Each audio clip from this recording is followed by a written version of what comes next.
Hey, Rick Sayes here. Welcome to Season 3 of the Outdoor Biz Podcast, recorded at the Surf City Studios in Costa Mesa, California. I have another great season of interviews with retailers, brand managers, athletes, executives, and others in the outdoor biz to share their stories, tips, advice, productivity tricks and hacks, and ideas you can use to take your career business to the next level. Today's podcast is brought to you by InMotion Hosting. I've used InMotion Hosting to host my websites for years. Rick Sayes Photos, blogs, Stillwater's Consulting, and the Outdoor Biz Podcast are all hosted with InMotion Hosting. If your New Year's resolution is to publish a blog, produce a podcast, or simply secure a domain name, go to theoutdoorbizpodcast.com/InMotion and sign up with them today. They make it simple and quick to get a new site up and running with easy installation tools. That's theoutdoorbizpodcast.com/InMotion. Get going today. Plenty of good stuff in this wide-ranging conversation with Debbie Motz from 360 Adventure Collective. Debbie tells us how 360 Adventure Collective came to life out of the EORA, all the great services they offer, and more. Enjoy. Hey, Debbie, welcome to the show. Oh, thank you. It's fun to be here. Yeah, good to have you on. It's awesome to catch up with you. I saw you for a brief minute at the Outdoor Retailer Show recently. You were running like everybody else. Was that a busy show for you, I'm sure? It was a busy show. You know, what we do at that show is a little different than obviously what sales reps do and what vendors do. Mm-hmm. For us, it's all about continuing those relationships that we have and building new relationships and finding, reps for vendors and all that. So, yeah. And do you actually make appointments to do that, or do you just kind of go, you must make appointments with people, you don't work on the fly? We do. Yeah. We do make appointments, and then we also just sometimes stop by. Well, and like you, we get sidetracked in the aisle. It's so hard to go from one side of that hall to the other. Yeah. And you can't do it quickly. No matter how you try, you cannot do it quickly. You are right. You cannot do it. But we do make appointments, and generally it's Stacy Gellert and myself. We are out there working, and we do try to make appointments. And then what we also do is we try to also circulate where there's new vendors, just to kind of introduce ourselves cool. Let them know that, who we are and what we do here on the East Coast. Yeah, good idea. Yeah. So how did you first get into the outdoors? What was your first outdoor adventures like? My first job in the outdoor industry, and if anybody remembers this, they've probably been in the industry too long. They probably have been. But it was with Camp 7 in Longmont, Colorado. Oh, wow. See? A little awe right there, huh? I had my first sleeping bag was a Camp 7 sleeping bag. Oh, that's really funny. George Lamb owned Camp 7, and my mom was his sample seamstress. Wow. And pattern maker. And George would come to my mom and he would say, Anna, I think we need to make new sleeping bags, or I think we need a tent or a coat or whatever. And he would kind of draw her a picture. Wow. And she could kind of take that and she could make it. Wow, that's amazing. Yeah.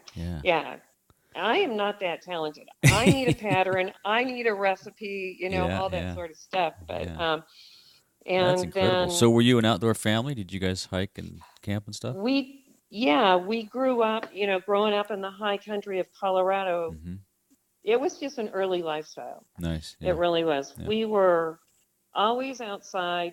I can remember at a very, very young age skiing, ice skating. Cool. We had horses. We did Little Britches Rodeos in the summertime. Oh, wow, so fun. We were just always outside. So it was just kind of a natural thing. I honestly did not think I would end up in the outdoor industry, but I don't think any of us did. Yeah, exactly. Yeah, how long were you at Camp 7? For a long time? I was at Camp 7 for probably 2 or 3 years, not a really super long time. Mm-hmm. And then I stepped out of the industry. I went dormant for a while, and I came back in and I worked at Banana Equipment. Oh. You remember them? I don't know them, no. They were one of the first Gore-Tex manufacturers of finished garments. Okay. Them, Sierra West, and Early Winters. Gotcha. Were some of the early Gore-Tex garment manufacturers. And then Lowe Alpine. I went from there to Lowe Alpine. Okay. And then, Yeah. So I've kind of been around a little bit, and then Yeah. from Lowe Alpine, I moved east Mm-hmm. and came to North Carolina. Nice. And you've been there for a long time with the EORA and now the 360 Adventure Collective, right? Correct. Nice. Yeah. Yeah. Yeah. Yeah. Yeah. And how did the 360 Adventure Collective morph out of the ERA? What was the catalyst for that change? I actually think, well, I'm going to step back for just a moment. Okay. EORA, we were entire East Coast Association, Yeah, and Maine for to and for Florida, folks that all don't that. know what that is, it's the Eastern Outdoor Rep Association, correct? Correct. Yeah. Yeah. And so being Maine to Florida, we had members, obviously in all regions. And I think how 360 Adventure came about was there was a large percentage of the membership that crossed over in New England. And New England Oh. had the New England Winter Sports Reps Mm-hmm. Association. Right. They strictly did winter shows, Mm-hmm. and we were up there doing summer shows. And I think it just started really as a grassroots with all the members, Just made sense to blend them because all together. Yeah. it really did. Yeah. Yeah, and it really did make sense for this for all the sales reps, to be part of just one group Right. and one stronger group rather than two smaller groups Right. Right. to bring it all together. And how many Yeah. rep members do you have? Must be a We lot. currently have just under 700. Wow, that's Yeah. great. I didn't realize Yeah. that's amazing. Yeah, we have just under 700, and that's once again Maine to Florida. Yeah. And Yeah. then that's everything from winter sports all the way through your summer sports, anything to do with canoe kayaking, stand-up paddle boards, to ski and snowboards, That's great. Yeah. And and how many shows do you everything. put on a year?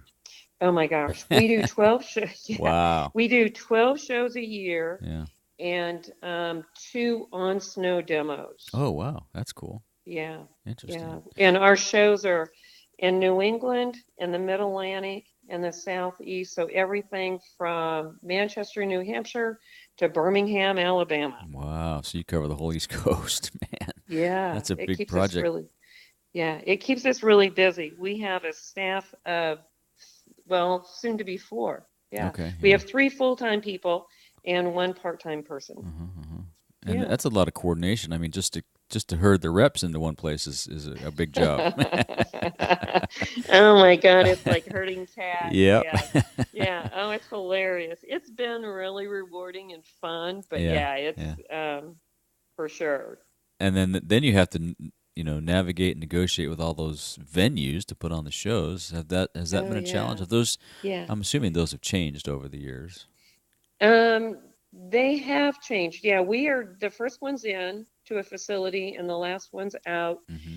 And it used to be fairly easy to coordinate and get the space that we needed Mm-hmm. within the facilities. And we're in everything from hotels to full-on conference centers. Right. And it does take a lot of negotiation and coordination with those facilities to Yeah. get the time slot that you need that also works, for our membership. Yeah, and Yeah, we because the reps do. are busy guys. I mean, holy Oh cow. yeah, Yeah. yeah. So our entire objective is to make it as seamless and easy as possible for that sales rep to come in, set up their booth, do their business, and leave without having to think about what goes on to make it all come together That's as great. far as any of the behind the scenes stuff. Yeah. Well, you Yeah. guys do a great job at that. I mean, I can attest to that, having been Uh, there with a couple of reps, and then also uh, been there on my own a couple times with brands that didn't have reps. So yeah. it's pretty simple Thanks. to participate. Yeah. No, you guys do a great Thanks. job. Yeah.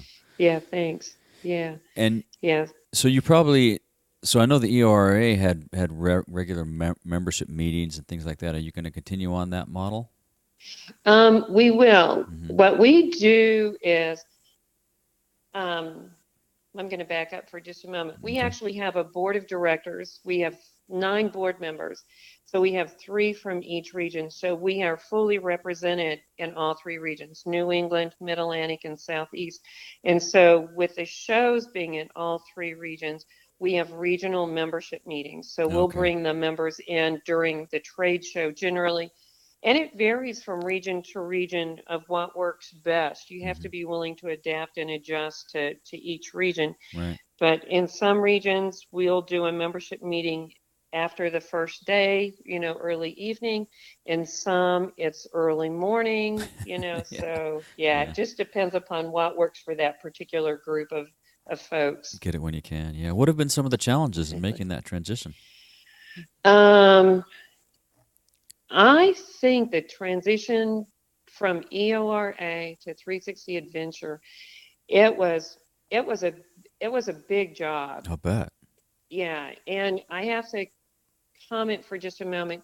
There was a big committee that was a transition committee that was made up of individuals from NESR and EORA, Mm-hmm. and they worked very diligently Mm, pulling all of that together. good. And it was working with that committee, and then it was also working with a marketing committee, Oh, right. to once they had decided to actually merge the two groups, we had to both associations. No, I should not say that. I know for a fact that EORA had to have full approval from the membership. Mm. I'm not positive on any SR if it was full membership approval. I think it was, or bylaw. It was dependent upon what their bylaws said. Mm-hmm. Right. But it was getting the full approval, and then it was getting the marketing done and getting our DBA and getting all the corporation. It's Man, setting up a whole new corporation. So big it was, job. Yeah. yeah, and then it was dissolving NESR and EORA to make Right.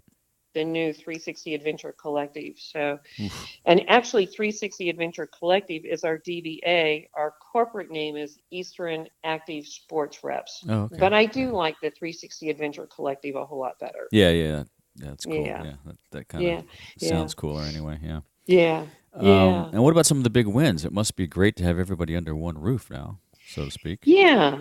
I think it is. It's been real positive. When we did the summer shows, it was the first time we really got to launch and put out the 360 Adventure Collective. And everyone was so positive and so excited to see it. They loved the new logo. They loved the new name. They Cool. loved, the representation of the name. So Good. it was a big win. And I think it's a big win for all the sales reps to be under one roof. It just gives, I think, a larger voice, for the East Coast Yep. when dealing with vendors and all that. Yeah. Yeah. And Yeah. Well, it's easier for vendors as well. yeah, exactly. There's only one group to deal with now, and you can get it all done in one hmm place. Yeah. Much simpler. Yeah, Yeah. That's great. yeah. Well, congratulations on all that. That's fabulous. Oh, I thank you. Thank you. And who have been some of your mentors along the way? Oh my goodness. Probably my first mentor was probably Pete Motz. I do have to give my dad some credit there. Okay. He was a really interesting and good guy Mm-hmm. for learning leadership skills and all Oh, that. cool. And then What did he do for work? actually, he was an explosives engineer. Wow. Interesting. Yeah, it's not kind of a normal job that probably people think of, but he was an explosives engineer.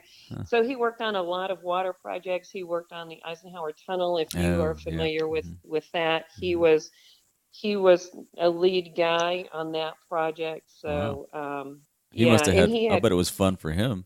Maybe a little well, scary we sometimes, but yeah, well, we kind of teased him and said he always had a blast for a job. So, you guys must have had the best fireworks yeah. show in the neighborhood. Oh, yeah, for sure. Let me tell you, it was hilarious. That's But funny. so I do have to give him some credit. But then also, in regards to that was probably for life skills, but in Sure. regards to work, really, a lot of my board members have Okay. been, I think, good mentors. These reps are so smart, Yeah. they work so hard, and they are really, truly an inspiration. And I do think that they've been the members that I've been fortunate to have on my board and presidents that I've had that have served with me. I think have really been good mentors. And I Mm-hmm. think we've been maybe good for each other as Mm-hmm. well as Mm-hmm. they've been good for me. I think, yeah. Yeah, that's good. Yeah, no, you're right. Those Yeah. guys, they really have a unique role in the industry, and I think they get credited individually at sales meetings and rep of the year and things like that, but collectively as a group, they work their tails off. I was just talking to Kelly Crouch. She was on the episode recently, and we were talking about how they just work so hard and don't really have a lot of security in their roles, but man, a lot of time away from home and family, and Yeah, it's incredible. They do a great job. exactly. Yeah, Shout and out they to all do. you guys. Keep it up. Thanks. For sure, for That's sure. great. Yeah. Yeah. And how about any nonprofits that you guys work with? I know you do some nonprofit work Um, well, or we are a support some nonprofit. nonprofit. We're Right. 5016, but Right. what I personally have done is I've worked here locally with two nonprofits. It was called Highland Football Club, and that was a local soccer nonprofit. Oh, cool. And obviously, I have two children, both played collegiate soccer and stuff Oh, like wow. that. Cool. So we were very involved in that sport and activity when they were growing up. So Mm-hmm. I volunteered with that board. I've also volunteered with our local literacy council. Oh, interesting. Education and reading is very important to me. So I volunteered with our local literacy council. And then in addition to that, I served on the Outdoor Industry Association board for 6 years Right. when Frank Hugelmeyer was still there. Gotcha. Yeah. Yeah, that was a while Yeah. ago. Yeah. Good. I knew you did a Yeah. lot of that kind of work. Yes, yes. So, and my personal philosophy is it's very important to give back Yeah. from something that you've received, whether it's through your community or through, for me, it's also, I've received so much working in this industry. It's just been important for me to be able to contribute and give back. Yeah. It's a great And so we've business. A done lot of that. fun. Yeah. Yeah. Yeah. And Yeah. what outdoor activities do you participate in? Oh my gosh. I love to hike. I'm a good day hiker anymore. I, We a all are good these day days. hiker. Yeah, exactly, exactly. There's just something called room service, and a nice Yeah. warm shower And that's ice for the nice and knees at the end of the day. exactly, exactly. So a good day hiker. I love to bike. I've skied forever and ever. Mm-hmm. And then travel. Travel Oh. is a big part of what I love to do. I love to go and I love to explore new areas, new cultures, Oh, cool. experience new adventures and yeah, What was your yeah. most recent trip? My most recent trip, well, last year I was in Italy, but Oh, yeah. this year I'm going to actually go with a friend and we are going to do the Cotswold area in Oh, very England. cool. It's Yeah, beautiful we're up going to there. go do all the footpaths there. Yeah, So yeah, I'm yeah. going to, yeah, so I'm very excited about that. That'll be fun. What time of Yeah, year are you going up there? we're going to go in October. We're going to go early October. Mm-hmm. Mm-hmm. Traveling in the summertime doesn't really work Yeah, it's tough very for you. well with Right. this job. Right. Yeah, exactly. Right. So I kind of do the shoulder seasons. I Mm-hmm. travel in the spring and I travel in the autumn of the year. Mm-hmm. Yeah, no, that'll be great. It'll be Yeah. beautiful up there that time of year. Yeah, Yeah, it very really fun. should be. Yeah. We're really looking forward to it. And I do think I've got some there's a big trek in New Zealand I want to do that's Oh, on my cool. list. Uh-huh. Yes, and I also want to do Hadrian's Wall. I don't know that. Hadrian's Wall is actually the Roman Empire's most northern point, and that actually is the border between Scotland and England, and you Oh. go from coast to coast. Oh, wow. That'd be great. Yeah, Very yeah. fun. Yeah. So that's on Yeah. when you is that like on the short list? You're going to do that pretty soon or at I some would just like to sometime? do that maybe in 19 Gotcha. or Uh-huh. Yeah. 2019, Yeah. maybe Yeah. 2020 at the latest. And I Yeah. want to do that in September Mm-hmm. because I think it would be kind of dry that time of year over Yeah. there. Mm-hmm. Well, as dry as it'll Yeah, get. Yeah. Right. exactly. Right. Exactly. So, do you have any Yeah. suggestions or advice for folks either wanting to get in the outdoor biz or maybe if they're already in the biz want to grow their career? I think it's building relationships, Mm-hmm. being able to adapt and adjust to change, you know. Mm-hmm. Um, I think that's really it. And I That's would encourage anyone who wants to get in this industry to really pursue it and try to get into it because I think it's a healthy environment. yeah. It's a healthy work environment. For me, It's it's been yeah. a very healthy work environment. Yeah. Yeah, I totally agree. In so many ways, it's a healthy environment. Whether it's the people you work with back at the offices and things, or when you travel to like you go to shows Hmm. that you guys put on. It's just you're right. Everybody. It's such a collaborative industry. It's no matter where you are, what you're doing. It's great people. It really is. And they all are kind of have, it's nice to be surrounded with people that kind of have the same values and the same Yeah, goals, right. yeah, which is really nice. Yeah, that's very good. And do you have any daily routines you use to keep your sanity? Do you walk, hike, Oh my meditate? gosh. I generally Monday through Friday, if I'm home, I'm working in the office, I'm Mm-hmm. at the Y generally by Mm. 6 or 6:30 in the morning. Mm-hmm. And rather I'm cross training, I'm swimming, Uh-huh. I have girlfriends, we do 4 mile loops on Friday Oh, mornings. cool. So it's just a mixture of all kinds of things, Mm-hmm. to kind of help do that. And I also, this probably sounds a little dorky, but I love to sew. Okay, cool. So That makes yeah, sense. You have that in your yeah. background.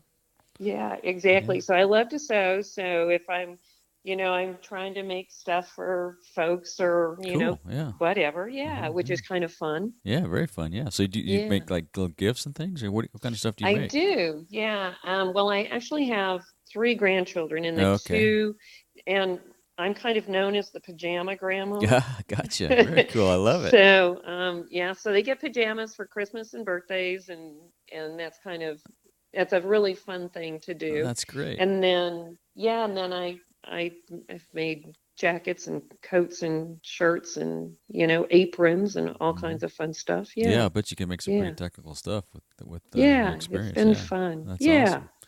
awesome. Do you have any favorite books or books you give as gifts very often? Ooh, well, books as gifts. The most recent book that I have given is Trust Your Journey by Beth Brownlee. I've Okay. done that. Great quotes from great leaders is Oh, another that's a one. good one. Yeah. And I'm a pretty avid reader. I read fiction and nonfiction. Uh-huh. And the most recent, well, right now I'm reading Miracle in the Andes, which is actually, I don't know when that was published, but it was probably published in the late, well, maybe in the 80s or Is that the something. plane crash? So it's, Oh, yeah. yes, Yeah. yeah, yeah, I've read that. And then from that, for example, I just also finished the one that The President is Missing by James Patterson Oh. and Bill Clinton. Hmm. So I read a big variety of all kinds of stuff. Yeah, that's great. But I do those too. are, yeah, Yeah, those are yeah. good. Do you have a favorite outdoor gear purchase under $100? Over $100 Under because I got $100. a Under $100. because I got a deal, believe it or not. I love my Deuter pack. Okay. I Uh-huh. have a Deuter pack and I absolutely love it. Cool. And I love it for a number of reasons. It's a great pack, but it's been on so many adventures with me. Mm-hmm. And that probably sounds really a little bit silly, but it's kind of like an old friend, No, you yeah, know? that's true for a lot of us, I think. I remember back in the days Hmm. I was at Eagle Creek, we'd get these packs sent in from people, and they were adamant about, if you have to replace it, send this one back because you Yes. attach to it, you Yeah. spend hours on end with it on your back. So, Yeah. yeah. Well, for example, mine has been on 4 continents with me. Oh, right. Yeah, see? So it's just Yeah. like, oh my gosh, I just feel like it has memory of all those Exactly. things. If that pack could talk, Yeah, right? exactly. That's funny. Exactly. Yeah, which is Um, really funny. that's great. Yeah. As we wrap up here, is there anything else you'd like to ask of our audience or our listeners? Say Oh, to let me or tell them? It's just been a great career for me to be in this industry, and it's been really fun to meet all the people that I've met and enjoy Hmm. all the different experiences. Growing up in Colorado, I wasn't exposed to a whole lot, and I can remember being in Seattle for the first time and learning to use chopsticks for the first time. Yeah. It Yeah. was I was actually working with the JanSport rep there. Oh, right. And it was so funny because we were out with a whole bunch of people, and whoever did not use chopsticks had to pay for the bill. And I was working for Lowe Alpine at the time, and it was just like, man, I cannot go back to work and have to pay for this. Yeah, I'm So gonna figure you this out. learn stuff, yeah. So it's just been all fun things with stuff like that. Yeah, that's So great. No, I totally agree. Yeah. yeah, and I would just encourage people to stay the course and Hmm. have fun while they work. That's great. That's great advice. Yeah. If people want to reach out with questions, what's the best way to find you? LinkedIn? LinkedIn is one, but actually just direct, Debbie M is my email address, Debbie M at 360adventurecollective.org is a real easy way. I'm obviously, like everybody else, checking email nonstop, all the time. Yeah, or just give us a buzz. LinkedIn, I am on LinkedIn. I need to probably be more active on LinkedIn. Yeah. Same. But, well, we'll link to that in the show notes. We'll put your email in there, and we'll that'd be great. Your website and all that stuff, and make sure everybody can find you. Yeah. Well, I appreciate the time, Debbie. It's been great to catch up with you. Oh, yeah. Why, thanks. Yeah. Thanks for having me. It's been a joy. Yeah. We'll see you soon. Okay, sounds good. Take care. Yep. Bye-bye. Bye-bye. All right, I hope you enjoyed that conversation with Debbie Motz and learned all about 360 Adventure Collective. You can follow up with Debbie at debbiem@360adventurecollective.org. Debbie is DEBBIE. You find links to everything we discussed in the show notes at theoutdoorbizpodcast.com/episode 129. Be sure to hit your favorite podcast app and subscribe today. Thanks for listening. Today's podcast is brought to you by WordPress. I've used WordPress to build a number of websites, including Stillwater's Consulting and the Outdoor Biz Podcast. There are a number of themes and plugins available, both free and for purchase, enabling you to easily create the custom look and feel you want. If you're starting an online business, publishing a blog, and looking to take your online presence to the next level, visit theoutdoorbizpodcast.com/WordPress and get going today. With simple installation tools and thousands of themes to choose from, you'll be up and running in no time. Go to theoutdoorbizpodcast.com/WordPress and get your site launched today. If you want more of the Outdoor Biz Podcast, you can subscribe on iTunes, Stitcher, Spotify, or your favorite podcast app. Be sure to go to theoutdoorbizpodcast.com where you'll find all the links to the episodes, show notes, and much, much more. And be sure to make time to get outside and take someone with you.